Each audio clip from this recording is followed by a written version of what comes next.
मला किराणा आणि काही क्लिनिंगच्या वस्तू घ्यायच्या होत्या, त्यासाठी मी डी-मार्टला गेली. डी-मार्टला गेल्यानंतर माझ्यापेक्षा तर मुलीच जास्त उत्साही होत्या आणि आपण तर असतो स्त्रिया म्हटलं तर डी-मार्ट, जिओ-मार्ट, स्टार बाजार यामध्ये ना आपल्याला जाण्याची अधिकच उत्सुकता लागलेली असते. कारण की तिथे आपल्याला छान छान काचेच्या, सिरॅमिकच्या आणि स्टीलची भांडी आणि अनेक प्रकारचे कपडे असं बघायला मिळत असतं. तसंच मी झटपट किराणा घेतला आणि आली ना माझ्या फेवरेट सेक्शनकडे. मी चहाप्रेमी आहे, तर मग मी कप नक्कीच बघते. दरवेळेस मी सगळ्या कपचं निरीक्षण करते, काही नवीन आलेलं आहे का हे पण बघते. भले घ्यायचं नसेल तरीही बघत असते.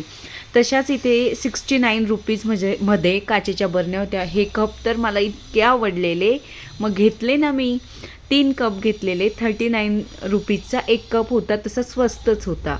अहो जर सोबत असते ना तर मला अजिबात घेऊ दिले नसते, म्हणून मग ते नसल्यामुळे मी चान्स मारून घेतला. या काचेच्या बरण्याही अतिशय सुंदर होत्या. फ्रीजच्या डब्यांविषयी मला बऱ्याचदा विचारलं जातं. तुम्हाला इथे अनेक ऑप्शन आहेत. BPA फ्री डबे नक्की घेऊ शकतात तुम्ही. उन्नतीलाही खेळणं हवं होतं म्हणून ती आग्रह करत होती. नंतर ना भलारिया कंपनीच्या डीमार्टमध्ये भरपूर अशा कढईमध्ये ऑप्शन आहेत. चांगली क्वालिटी आहे, तुम्ही नक्कीच घेऊ शकता. माझ्याकडेही आहे.